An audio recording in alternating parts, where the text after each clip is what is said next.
Quiet on the set. Here we go. 5, 4, 3, 2, 1. Hello, everybody. I'm DearMYRTLE, your friend in genealogy. Welcome to the Albion Seed Book Club. We're taking the chapter on the England, the southeast, but he calls it south of England to Virginia, distressed Cavaliers and indentured servants chapter that appears in the book Four British Folkways in America by David Hackett Fischer. Now, let me share the link to the book itself because we certainly invite you to buy the book. And of course, I'm having a lot of fun with my web browser. Let's try it again. Anyway, I will give you the link to the book. The book is available in both paperback, hardback, Kindle, and also if you want to, you can listen to it there we go. Here we go. In audiobook format. Sorry, I don't know why that's happening today, but it is. I also want to tell you that if you want immediate voice to text, I recommend that you use the Otter Transcribe voice notes because you can, there we go, there's that link.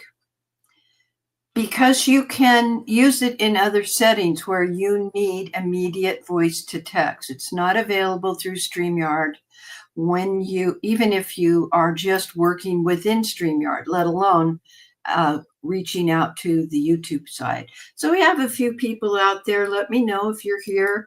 I see Kathleen is there. Yeah, let's see what we've got. Kathleen is there. And we've got Bobby again. Thank you for coming also to Mondays with Myrt. Appreciate that. And there's that link that I've sent to you. You probably want this link to the Amazon page about the book. Let me share that with you all. And Maria sent us a private message to the other panelists. Super excited to watch these. Thanks for the links provided in the homework.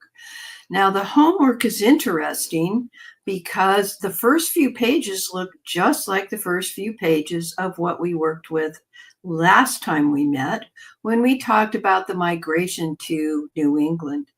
And that's because I'm never sure when people are coming in to find out about book club. So let me share the link to the homework or the view of the homework where we do, in fact, let me turn off AI and zoom in just a little. Well, not that much, Myrt. Okay. This gives you our schedule, and I've included the link to the previous videos. And we're hoping that you will begin to compile your own comparison chart. This is just a rough sample of some of the folkways. Boy, losing my voice. That may be the same or different between the Puritans, the Cavaliers, the Quakers, and the backcountry folk. What is similar is their method of dress or housing or marriage attitudes, etc.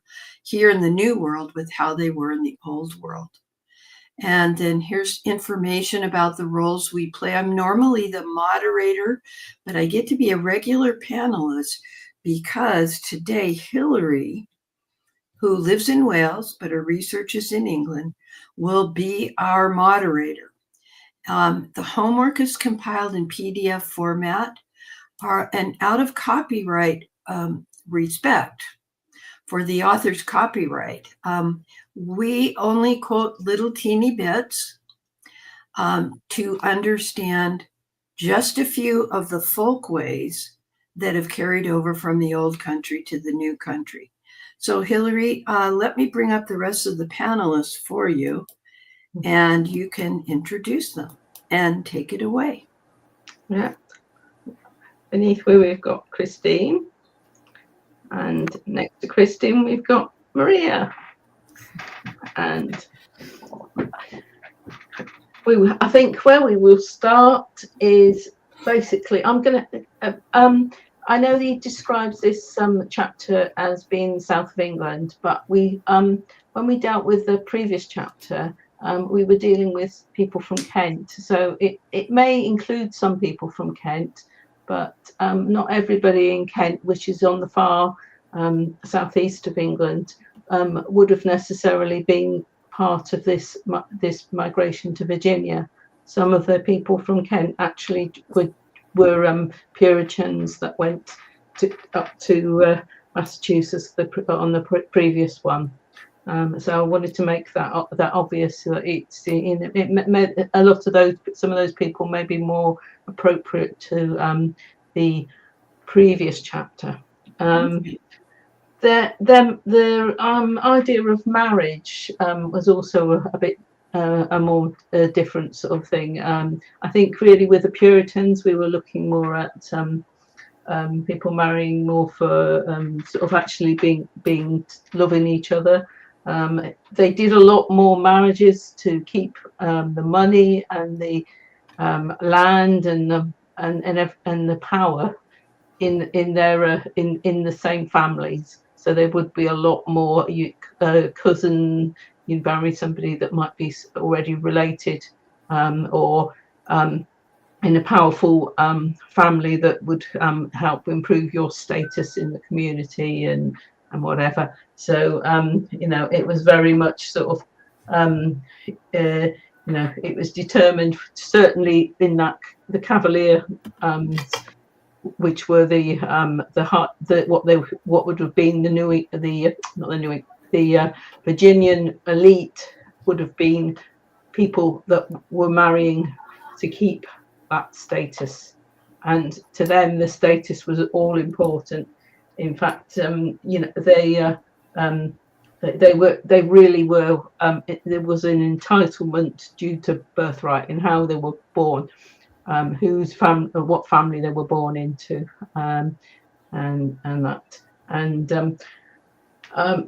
we probably looked at the previous week at a migration due to religious reasons, because there's so much turmoil with the establishment of the Church of England, and then in the early part of the 17th century, you got the failed attempt to blow up Parliament, and that people were hoping that people that were Catholics were hoping that when they got the new king after Elizabeth died, that they were going to get a bit more chance to be Catholics without having to be sort of hiding it, and they didn't get that, and so there was still something. But these the people that went to Virginia went there more because they weren't going to be they weren't going to inherit the titles and things because they weren't the firstborn, and they didn't necessarily want to be doing following some of what they would be expected to do in England, or they hoped that by going to Virginia they were going to do better. I know. I think Maria put a nice bit in about it. Do you want to explain what you thought about that with the how they set up their society? So, when I was going through the chapter, I was astounded at how male heavy it was, and I was wondering, and I was reminded about some study that I heard about how violence and less aggression has come across in the Western country. And so I looked up those papers, and I just found that it was interesting, the similarity among these Cavalieristic groups and their aggression, and that was taught to them, and they were kind of fighting between two different ideals, and how that idealism kind of made them, that primal honor made them a little bit more strengthened, and in the long run, kind of hindered them from progressing, I think. But as we see that, as they relax their control over time, we've become a less violent and more open and educated people. But at the time, they really kind of hindered, I think, their growth. Because they, maybe because they were the second son or the third son, and also now they get to be the top dog. I don't know, in their capitalistic way, and try to show that they wanted to stay there, and they didn't allow education with the people underneath them, but at the same time, they were supposed to have this honor. And what does that honor look like? You're supposed to be physically and brave, but then you're also supposed to be a gentleman, and it's probably kind of internal turmoil, and I think Pat was sort of you were saying about what they'd left behind, and that the sort of situation they left behind. It was almost like I got the feeling it was almost like they were trying to create something very similar when they moved to Virginia to where they'd come from. I don't know how others felt. Yeah, it's that concept of the oldest son inherits the entire estate and the big mansion or castle or whatever it is, depending on their father's status. These are aristocrats. These Cavaliers are now under stress or distress because if they're not that firstborn son, they don't get anything. Their choices are joining the military, which was an honorable thing, becoming a clergyman. Well, that wasn't that great. I mean, it was an honorable profession, but sometimes poverty was part of that mix, particularly in remote parishes. So if you aspired to live the lifestyle that you were accustomed to, it was pretty attractive to hear that Lord Fairfax, and there were a lot of Lord Fairfaxes that were giving land away in Virginia over the decades, that he would give you hundreds and hundreds of acres, because then you could build a lifestyle that with the mansions and the property that approximated what you'd left and could not inherit from your father, the duke or the baron, or the landed gentry. One thing that stood out to me was that the huge difference between those elite. They had really nice diet, all these delicacies and that, and then you'd find the servants that they'd obviously paid for these servants to come over to Virginia, because the servants would never have had the money to pay for their passage. So they and because they were indentured, they didn't have any choice. They weren't slaves, but they had to stay with their master for a set period of time, and the fact that if those servants then did something wrong, it could then increase the length of time that they'd have to spend with their master.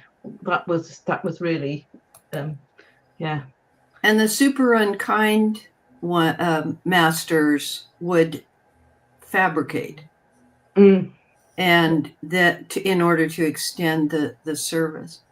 With regard to the migration, can we talk about Barbados?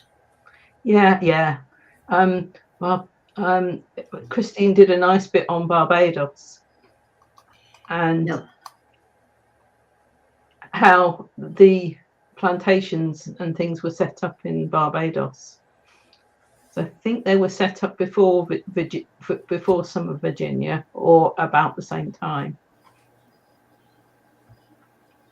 It's your turn, Christine. Oh, sorry. Yeah, I was just so enjoying listening to all of it. And of course, my brain immediately, being the rabid footnote chaser that I am, immediately thinks, I'm researching my family in this area. So now where am I going? Well, if I can make some baseline assumptions. Now we all know about assumptions, but you have to start somewhere about, okay, so possibly if I have ancestors in Virginia, I'm looking for, depending on who I think they are, it might be a second son, it might be somebody in the working class, laboring class. Where would I start to kind of postulate some kind of hypothesis about who I think it is and where those records might be. And then when I was reading this, one of the things that struck me, and it struck me in my own research, because I use Houghton a lot to try and parse things out. So you need to say who Houghton is. Give the full name. So Houghton, oh, goodness gracious, hold on, my computer's about to Well, roll.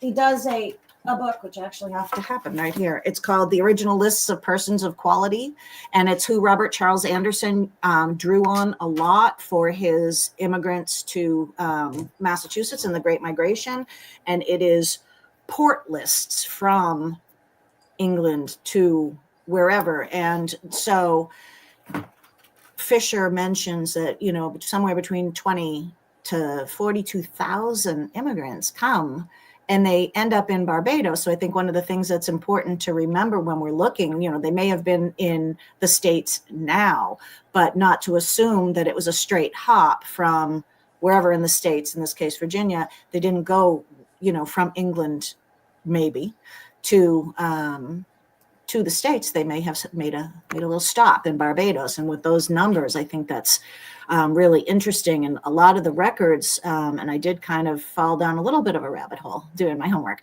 is that the link you see on the screen, where they look at a lot of the English who are in Barbados on Family Search with parish records and things like that. So definitely something to check out and kind of work in, because things are very rarely as linear in family history as we might hope they were.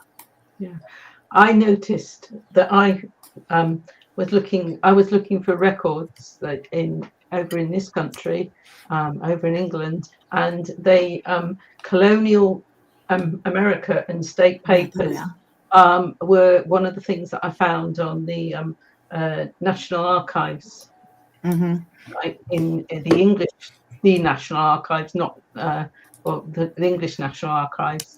And they were all Barbados and colonial America. They're all indexed sort of together because they're very much attached to each other, and very much a similar sort of way that things were organised in the papers and things. And very recently there was a programme shown in the UK about empire, how the British Empire was formed, and Barbados is a key place for that, the commencement of the British Empire, because they just took Barbados and changed it from a rainforest to just almost a pure plantation. They pretty much cleared everything and grew sugar cane and that there. And apparently Virginia, they did something on a smaller scale with the tobacco plantations and that. And this was a television program, and it's very good. And I think there's going to be some further ones about other places where the British Empire was successful in the previous centuries. So obviously it doesn't exist as an empire anymore, but yeah. Is this the one you're talking about, the Open University of BBC? Yeah. Okay, let me share my screen on that then. Yeah. I will do that. Okay. There's interesting. Goody. I have something to say about that too. I'm being too opinionated. Oh. Yeah. So there was an interesting scheme to actually make it very expeditious for a plantation owner in Virginia to partner with a family member or not, just a consortium, where they would take, when you came to Virginia under Lord Fairfax, you could get like X number of acres per the number of people that you, the head of the household, brought into that colony. And so you could go to England, send your emissary to England to hire some more indentured servants, and they could go to Barbados. That landowner could go to Barbados and then bring some of the indentured servants into Virginia, and the landowner in Virginia, would get the acreage for the number of indentured servants that he brought in. So it became not the Bermuda Triangle, not a vicious triangle, but an indentured servitude, let's get more land triangle. Quite an interesting scheme. Yeah. Yeah, it's all about keeping your status, or for those that had status, even trying to improve on it, because the lower echelons were not going to be able to improve their status in that. And for some reason, there was always, I also got from the book that there was always this deference to people of higher social standing than you. Which I think as people living in 2025 is something that we need to, realize what's happening, because I don't know about y'all, but that just sets my hackles up. But I understand it's history, and history is history.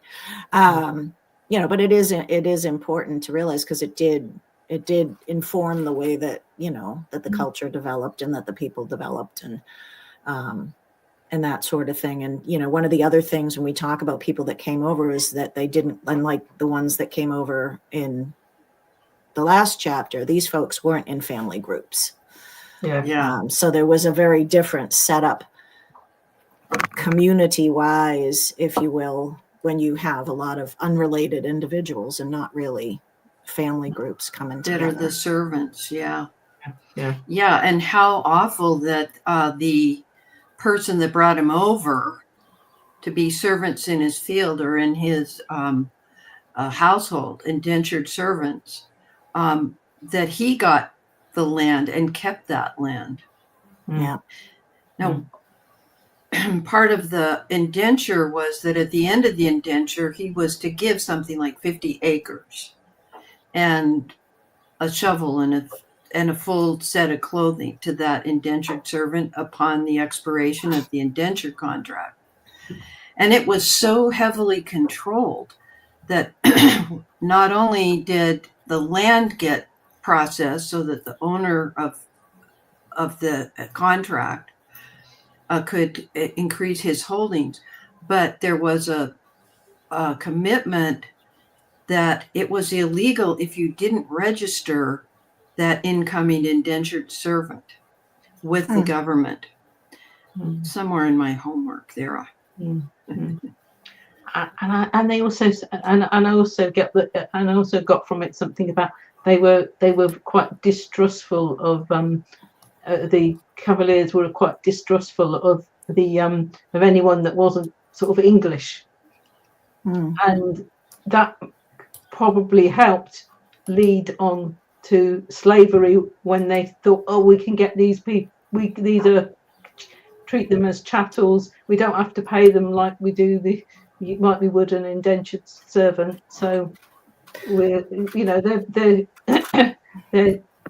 they just traded in them, didn't they? Traded in these people. And is it anyone very don't like that? An elitist attitude with cavalier interest in the rights of other human beings. Yeah, I get what you're saying.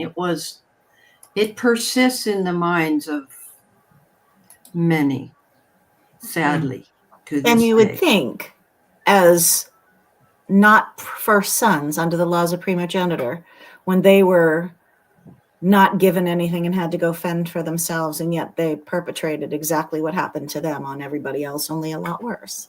Mm-hmm. Yeah. Mhm. Well, in some of the papers that I read about how the lessening of violence in the world is like when more karmas came in and more regard for women's rights, people thrived better and they did better. And so the fact that they did start karmas, it's like they did start a wave and they didn't even know, as they brought more people in, that things were going to have to change, because that's just the nature of what America was becoming. Somehow we forgot that generally lately. And I can't comment because this is a wild hot button soapbox for me. So I'm just keeping my mouth shut. Well, yeah. I mean, I normally am not super get upset with history, but I was really upset that this chapter didn't have as much women history in it, that their stories were missing. And I think it's because these men were like, yeah, we're going to keep everybody underneath us, uneducated, and we're going to be controlling. And I was like, I want to know their stories. Was this really their culture? Because we're only getting the culture by men's point of view here. And I was feeling really ruffled about it. I was like, yeah, now you normally don't get that way. No, you're a very calm person normally. Normally. And except for when she's making bread and has to knead it. Another precious state. I think She's the a good class bread baker. Yeah, but I think the class system that they took pretty much came over from England. It was how the class system was set up in England, and there's still a very much a class system. Certainly, I'd say there is a class system in England. Even though there's probably a lot more people that are in the middle than there may have been at one time, you'll still find people that will look down on somebody that has been unfortunate and been born into a family that hasn't got anything, and for whatever reason, and that people will still look down on people below in what they consider to be a class below them. Even though we're a lot more even, and obviously there's a lot more, education for everybody. It was for quite a long time still that very much a, male. Well, when you think of it, I think in the United States you got the vote. Women got the vote before they did in England. We were quite late though compared to other countries. I think in England it was around about 1918, something like And that. we were, I think, 1920. Yeah, something like Pretty sure. Round about, so it could have been about the same sort of time. But Yeah. and then it was only very limited.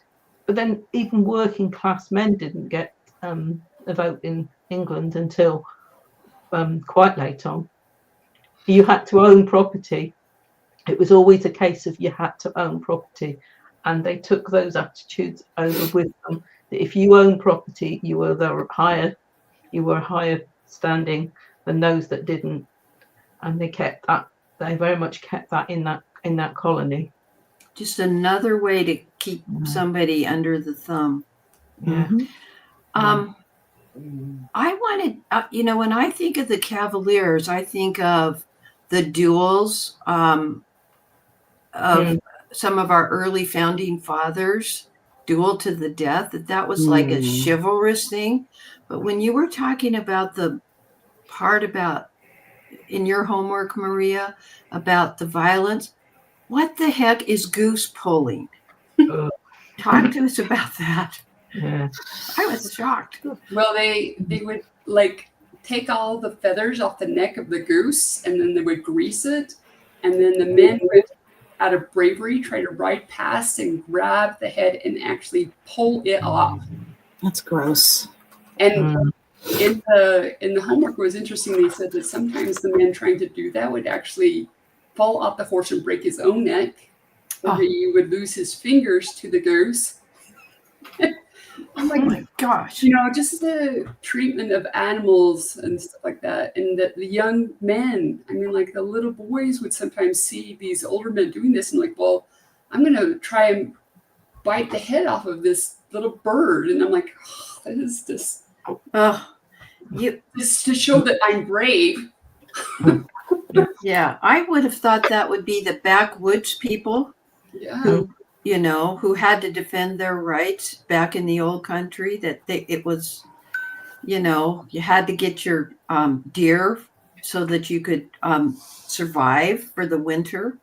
But this was for sport. Yeah. And that startled me. And I don't, I must have fallen asleep during that part of the recording when I reviewed this chapter, and I'm kind of glad I did. Yeah. Yeah. It's but then when you consider what sort of sports they would have been doing in England, fox hunting, deer hunting, what the less well off would be doing would be going out and catching a rabbit for the pot, get a rabbit for the pot or something like that. And they'd have I can't remember when it was set up, but they had like royal forests, and if somebody that wasn't a part of the elite went and killed a deer or something, they'd be very severely punished for killing the deer. They would only be able to get something small for the pot, and then it's still you could still be transported for pinching that. The penalties, and I noticed that as well with the Virginia, I've not mentioned it in my homework, but the penalties for the poorer people were a lot more severe than the penalties for the elite. And it's almost like they could buy their way out of doing something wrong. Well, the penalty for women for being unfaithful was a lot worse than the penalty for men. I read one thing that struck me was that women could be, like if they committed adultery, the men would just be,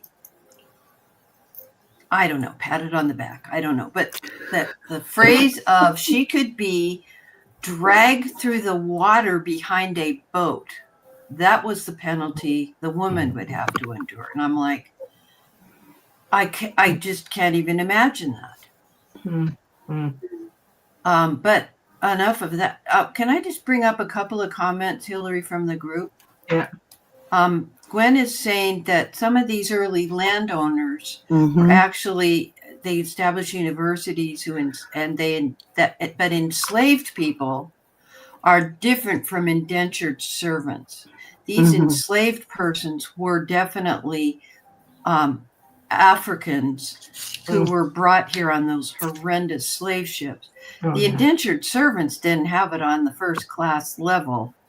The indentured servants we're talking about. Yeah. So but I'm glad you brought that up, because enslaved, which is the proper term now, is different from indenture. Oh yeah. Because I've actually put a link to the meaning of indentured in my homework there. Okay, I'll go so look that for people it. could know what indentured was. Okay. Because it's important that you understand the difference. Yeah, I'll pull it up just a second. Yep. Here we are. I will share my screen. Okay, and zoom in. Yeah, the hours are long and the food poor. And I think that there was definitely beatings, but I don't think it was as severe, and it wasn't your whole life either.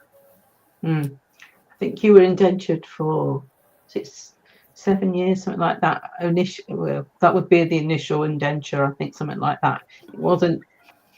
It was such that, most people, if they were an indentured servant, couldn't marry whilst they were indentured. Certainly in England that was the case. So I would imagine it was very similar over in Virginia. because they did tend to have all tend to pretty much follow the English laws for a lot of things. Yes, that part of I've taken 2 institute courses from the legal genealogist, and she has mentioned that our legal system is based on that. And there are other colonies such as Louisiana, etc., where it's a different system. Yeah. There is something I also wanted to say. I know this is a very short meeting, not an hour long. It's 45 minutes. Christine talked about Houghton, and I knew who she meant, but I'm glad you actually took life and limb at risk to pull the book off your shelf there. Sorry. But I found several books that were not referenced in the chapter and that were useful. And of course, you know, Peter Wilson Coldham. You know, that name is familiar to those of us who've done this kind of research. You mentioned persons of, I can't remember the name of that. Quality. Quality. Original lists of persons of quality. Yeah. And those were the export lists from England to the colonies. And so he also did a thing called the Complete Book of Emigrants. Emigrants meaning they left that England and came in here. They're immigrants to us. If you were, for instance, an indigenous person. He also did one about immigrants from England in bondage, and a supplement that came out just this year of 86 pages. So you had a book you were referring to last time we met where the supplement was published in the newsletter that's available. Right. And this one is a supplement of 86 pages that you can purchase that supplement the 900-page reprint that they did in 2002. Sorry, I have a typo there. And because it's the publisher's notes, I can put this in here that explains a little bit about the kinds of records they looked at, the minutes of 11 courts of assize and the jail delivery and 28 quarter sessions, as well as treasury papers. Now, these are all legal terms that as you begin to start with your British research, you'll be familiar with them, although they do have similar courts. Like courts only met quarterly in colonial Virginia. And what you can expect to find in it, why they were, if they were deported, what was their crime, etc. So those are resources. I should think you find a lot of those court things probably on at least some reference to them on the National Archives website for the UK, because these were colonies of Britain there at the time. Yeah, the originals would still be there. Now, this gentleman, though, Coldham, was considered a very excellent transcriber. He had I don't know about his team, but I know that he has a very good reputation. But again, that's a derivative work, not the original quarter session record, etc. Yeah, and they are gradually digitizing things, but obviously they're going to be digitizing the things that more people are going to want access to. But if you find something that's of interest, I know with a lot of the things you can probably order them. So this is true. Is that a digital archive? Is it free or does it cost? The National Archives of the UK, if you create an account, if something's been digitized already, you are entitled to up to so many free downloads of documents that have been digitized. They brought it in when COVID hit and things, and they have, so far they've kept it on. You can get quite a few. I mean, I've got an account there, and I've found it useful for some things like wills and things. But there are other things. But it depends whether it's been digitized or not. Obviously they've got a lot of documents that won't have been digitized. So I think does it do the pay per document as opposed to if you did have to pay for something? There is a pay per document if you don't join, but if you join now, if you just create an account, which is free to do. Okay. Yeah, it's if you think you might need it, it's certainly worth doing. But it depends how much British research you've got. Okay. Because obviously, there's some of the earlier wills and things like that will be on the National Archive, could be on the National Archives website, rather than being able to get them from. There's a website called Find a Will where you can get the more recent wills, but anything prior to 1858 is either going to be in a local archive or on the National Archives. And the National Archives is very good to search where something might be. It might actually tell you it's in another archive as well. Mm-hmm. Okay.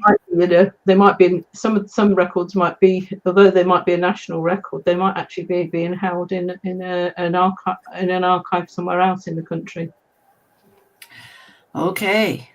That's sort of like our National Archives in that there are some things that are unique to a regional archive.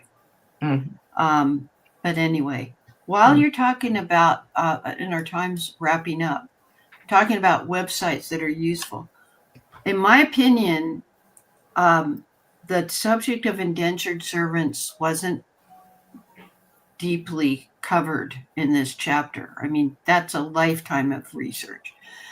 But Virginia Humanities has this Encyclopedia Virginia website that has been recommended to me in the past. And they explain all kinds of things. It's in one of the pages of my homework, the link to it. And particularly, what were the contract terms, the behavior that should govern the servants, how they were supposed to be treated, et cetera, including a timeline of how things changed over time. This is an example of an advertisement in the newspaper where merchants from Virginia were, and there's your Bermuda, all intertwined there. They were remember that Bermuda Triangle thing? Yeah. Anyway, they put it all into more perspective than was handled either by us or in the case of our author. Yeah, and they're speaking as you did toward the tobacco market, and Virginia was really strong for that versus Barbados more for sugar. Okay. So is there anything else we should be mentioning that we didn't, Hillary? Because our time is just about up. I can't think of anything else particularly. Well, Hillary, I'd be curious about those links that you put in your homework about the TV shows. Yeah, both television programs were shown on the BBC over here. So whether they'll be accessible to people on BBC in the US at some later stage, because I think the ones I've put on are quite new programs, so they may not be initially available outside the UK. But I know some of our BBC programs do get shown on some of the channels in the US, because I've seen some when I've been in the US, so I know. Yeah. Okay. They certainly would be worth sort of looking out for if you're interested in that sort of the background of what was going on in England, because I think a lot of what was going on in England was what caused people to think about migrating elsewhere. Thank you. Yeah, okay. I just realised that the people that went to Jamestown, the first settlers that went to Jamestown, a lot of them suffered from a famine, and if that had all been the only thing that people had known, nobody else would have gone out, would they? Yeah. So we at least are aware of that collection. And I showed it earlier, the website for it, but the actual episodes we can't see. But at least you got the branding at that portion. Okay, so looks pretty good for today. When we meet in 2 weeks in this same time period, we're going to be talking about the Friends migration, principally to Pennsylvania, and I get to do that. I wish I had Cousin Russ because he and I have common ancestors in that early 1600, mid 1600 time period. And you will be happy to know about women's rights to speak, Maria, when we get to that chapter. Yay. All right. Yeah. Oh, interesting. Bobby's saying in 1718, her ancestor was transported from the Old Bailey prison to Maryland and sold to a man to work off a prison sentence for 7 years in the mines, thinking maybe an iron mine in Maryland. I don't know. That's interesting. The other thing to tell you before we go, let me share my screen if I may, is we talked last time and I shared a map with how a town was, the homes for individuals were in town and their properties were out and about. Well, David Hackett Fischer particularly explains that with the Chesapeake Bay area, that whole waterway and all the tributaries, which came up in Christine's map that you shared, that represented for this Virginia colony 6,000 miles of waterway, of shoreline access. Yeah. So that was the mode of transportation, which was great because the plantation would have a wharf, and that's how they'd get the tobacco on a ship and get it to England. And maybe the ship is way out at the bay, so they would have tender ships that would take them out. The other thing to mention is that the homes were set way back on these acres acres. There were long, narrow acres of property owned by these younger aristocrats, younger sons of the nobility over in England who came to Virginia, and they set their homes way back. When you look at that house, it's very typical of a manor house with big steps going up front, etc. And the idea was that when you had a visitor come, they would have to take a horse and buggy. They could not walk the hundreds of acres to get to your home. So you would then become quite impressed by the fields and orchards and the great, as you got closer to the manor house, the great ornate gardens. And I don't know if they played cricket. I don't know. Cricket was a thing in that time period. But so they were definitely, those Cavaliers were definitely in their very layout of their land and their home styles, trying to approximate the wealth they'd experienced in their childhood. Very, very similar to the places that still survive in this country. The houses that are quite often now owned by things like our National Trust, because a lot of people couldn't afford to keep them up, so they ended up, in order to pay off taxes that were due when somebody died, they often would give up at least part of the house or even the whole house if often went to the state, and it's run by National Trust now. And that, so it's because that's the only way you can afford to keep some of these big places up, but they would have been something similar to that. Yeah. And I just was remembering, Christine, didn't you say that the way they treated children as they wanted to break their will. And back in the first one, yeah. Yeah, in New and England. this one, they're more like bending rather than breaking the will of the children.